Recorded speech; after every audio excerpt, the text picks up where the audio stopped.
একটা হচ্ছে অনেকেই বলার চেষ্টা করেন যে সালাউদ্দিন মাস্টার ক্লাস, বাংলাদেশের সিনিয়র সহকারী কোচ, ব্যাটিং কোচের দায়িত্বে যিনি, তিনি নাকি মাস্টার ক্লাস। আমার কাছে ঘুরছে যেটা বাংলাদেশের ব্যাটিং ক্রিকেটারদের স্ট্রাইক রেট, এভারেজ, দলে তাদের থিতু হওয়া নিয়ে একটা অনিশ্চয়তা, অল্প রানকে পুঁজি করে বোলারদের উপরে চাপিয়ে দিয়ে ম্যাচ জেতার প্রবণতা, উইকেটের সহযোগিতা না পেলে কোনোভাবেই বাংলাদেশ জিততে না পারা, এই যে ব্যাপারগুলো কাজ করছে, তাতে সালাউদ্দিন মাস্টার ক্লাস নাকি বোগাস, এই ব্যাপারটা নিয়ে একটা আলোচনা হইতে পারে।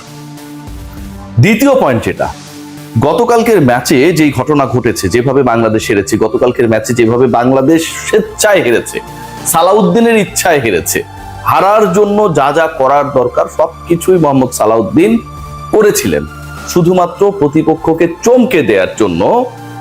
তাতে বাংলাদেশ দলের সিনিয়র সহকারী কোচের দায়িত্বে সালাউদ্দিন না থেকে আমিনুল ইসলাম বুলবুল, অস্ট্রেলিয়া অবস্থানকারী ওই সময়টায় ছিলেন, তিনি যদি চ্যাট জিপিটিকে জিজ্ঞেস করতেন যে এই মুহূর্তে এই 11 রান করার জন্য কে হতে পারে বা কারা হতে পারে বাংলাদেশের ব্যাটিং লাইন আপের সবচেয়ে বড় অস্ত্র, তাহলেও হয়তো আমরা একটা সঠিক উত্তর পেতাম। চ্যাট জিপিটি অন্তত বেহায়ার মতো, অপদার্থের মতো এমন কোনো অ্যান্সার করতো না যেটা আসলে ওই সময়ের প্র্যাকটিক্যাল সিচুয়েশনকে ইন্ডিকেট করে না। বাংলাদেশ দলে ইনভেস্টমেন্ট রয়েছে, প্ল্যান থাকে না। বাংলাদেশ দলে মাস্টার ক্লাস লিখা কোচ রয়েছে, ক্লাস থাকে না। খেয়াল করে দেখুন যে যেই ম্যাচটায় বাংলাদেশ গতকালকে এইভাবে হারলো, যে ম্যাচটায় বাংলাদেশ 3টা এক্সট্রা বল পেল, 3টা এক্সট্রা রান পেল, একটা ফ্রি হিট পেল, মানে 1 ওভারের মধ্যেই কিন্তু এই ঘটনাগুলো ঘটেছে। 2টা ওয়াইড, একটা নো, 3টা এক্সট্রা রান, 3টা এক্সট্রা বল, একটা ফ্রি হিট, 1 ওভারের মধ্যে এতগুলো ঘটনা ঘটার পরেও 9 বলে বাংলাদেশ দল 10 রান করতে পারলো না। 10 রান করলেও আরো একটা সুপার ওভার হতো, পারেনি কেন? ওই যে বললাম, সালাউদ্দিন মাস্টার ক্লাস নাকি বোগাস, এটা নিয়ে আলোচনা হতে পারে। কারণ সৌম্য সরকার যখন বলে গেলেন যে ডিসিশনটা হচ্ছে ক্যাপ্টেন কোচের, মিরাজ কতটুকু তার গার্সি সিদ্ধান্ত মহামানব সালাউদ্দিনের সামনে গিয়ে এককভাবে নিতে পারবেন, মিরাজ কতটুকু মাশরাফি হতে পারবেন, সেটা আমরা সবাই জানি। ওই সিদ্ধান্ত কোচের, এবং সেই সিদ্ধান্তে যখন আমার এই রান চেস করতে গিয়ে অপশন এ হয়ে যায় সৌম্য সরকার, অপশন বি হয়ে যায় সাইফ হাসান, অপশন সি হয়ে যায় নাজমুল হোসেন শান্ত, তখন সালাউদ্দিন বোগাস। এই মুহূর্তে যদি সোজা বাংলায় বলতে চাই যে বাংলাদেশের ক্রিকেটের এই মুহূর্তে যে সিচুয়েশন, সরাসরি পরের বিশ্বকাপ খেলতে পারবে কি পারবে না, 30 বছর আগের ক্রিকেটে বাংলাদেশ ফিরে গেছে। 97-তে আইসিসি ট্রফি খেলে 99-এর বিশ্বকাপ বাংলাদেশ খেলেছিল, এখন অনেকটা যেন সেই পথে রয়েছে। এর পুরো দায়িত্ব মোহাম্মদ সালাউদ্দিনের, এর পুরো দায়িত্ব বাংলাদেশের ব্যাটিং কলাপসের। দিনের পর দিন, মাসের পর মাস বাংলাদেশি ব্যাটাররা যেভাবে ফেল করেছে, বাংলাদেশের পরিকল্পনা যেভাবে ক্লাস থেকে বোগাস হয়ে গেছে, সেই দায়িত্ব মোহাম্মদ সালাউদ্দিনের। খেয়াল করে দেখুন যে গতকালকের ম্যাচে যেই 3 জন ব্যাট করতে নামলেন, একজন তার প্রথম রান করতে, মানে রানের খাতা খুলতে সাইফ হাসানের 15তম বল পর্যন্ত অপেক্ষা করা লেগেছে, 15তম বল পর্যন্ত অপেক্ষা করা লেগেছে। সেখানটায় 6 বলে 11 রানের সমীকরণ মেলানোর জন্য সাইফ ওপেনার। আপনাকে ওই মুহূর্তে সিচুয়েশন বুঝতে হবে, ওই উইকেটে স্বাচ্ছন্দ্যপূর্ণ ব্যাটিং কে করতে পারে সেটা বুঝতে হবে। Saif is a class cricketer, no doubt about that, is a good hitter, sweet hitter. কিন্তু প্রবলেমের জায়গা যেটা, ওই মোমেন্টামে সাইফ কতটুকু স্বাচ্ছন্দ্যপূর্ণ অবস্থায় ছিলেন।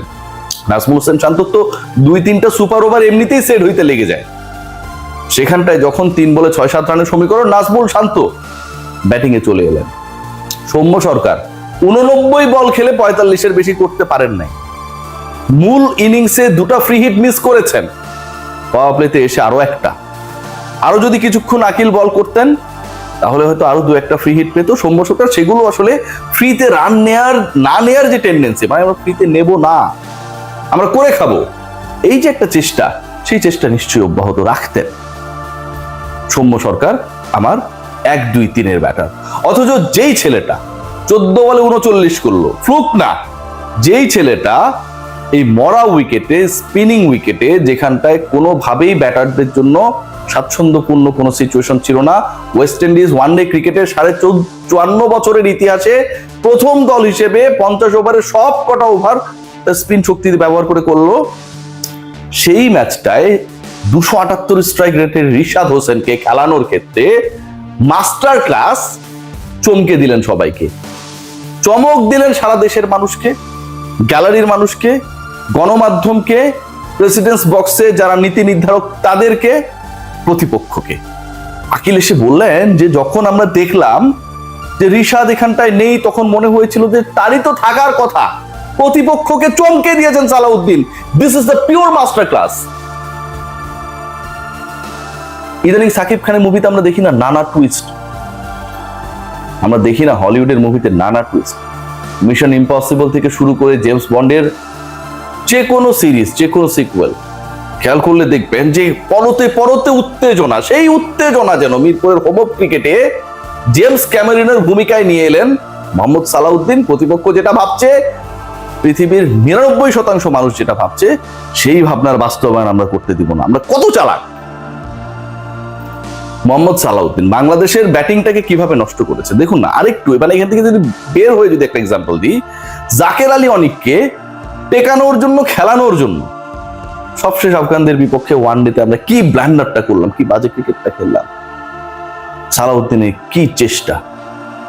একজন ক্রিকেটার ফর্ম নেই, একজন ক্রিকেটার বলের লাইনে যাইতে পারেন না, সেই ক্রিকেটারকে মোহাম্মদ সালাউদ্দিন তার একক ক্ষমতা বলে শোনা যায়, এগুলো তো আর কেউ লিখে রাখে না, রিটেন না, আকাশে বাতাসে গুঞ্জন, হোম অফ ক্রিকেটে কিংবা দেশের বাইরে ভাইস ক্যাপ্টেন বানিয়ে দিলেন জাকের আলী অনিক। এই সালাউদ্দিন সাকসেসফুল ছিলেনটা কোথায়?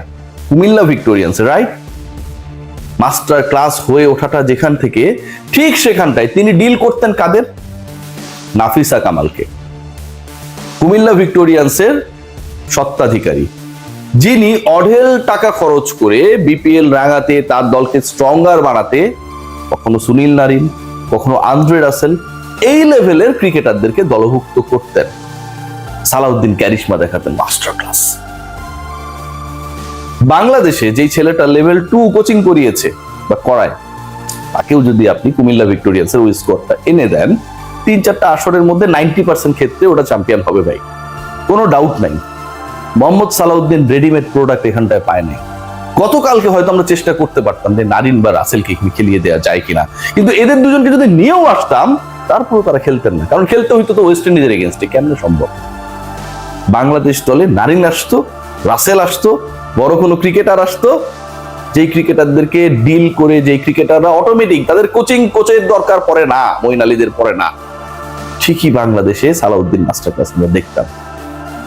বাংলাদেশ দলটাকে, বাংলাদেশের ব্যাটিং লাইন আপকে একদম একটা বাজে পর্যায়ে নিয়ে যাওয়ার ক্ষেত্রে, ড্রেসিং রুমটাকে একদম ইন্টারনাল পলিটিক্সে পচিয়ে ফেলার ক্ষেত্রে যে ঘটনাগুলো ঘটছে, আমিনুল ইসলাম বুলবুলের ক্রিকেট বোর্ডকে এগুলো খেয়াল রাখছে। বুলবুল ভাই ট্রিপল সেঞ্চুরির কথা বলে, কত দারুণ দারুণ কথা, টার্মিনোলজি ছোটবেলায় পড়তাম, এটা মানে এটা, প্রিএমটিভ পলিসি, ঠিক আছে, এটা মানে এটা। সেই বুলবুল ভাই বাংলাদেশ ক্রিকেট বোর্ডের নবনিযুক্ত ফুল মেয়াদের প্রেসিডেন্ট হবার পরে মিরপুরের উইকেটের চরিত্র যখন বদলায় না, সালাউদ্দিনদের থেকে যখন চ্যাট জিপিটি ভালো সমাধান দিতে পারে, ঠিক তখন কথায় চিড়ে ভেজে না। প্রিয় ভাই, এই ব্যাপারগুলোতে একটু দেখেন। এন্ড অফ দ্য ডে ক্রিকেটে রেজাল্ট না আসলে আপনাদের সুন্দর বুলি কেউ নেবে না, এটাই রিয়েলিটি, এটাই বাস্তবতা। সবাই ভালো থাকবেন।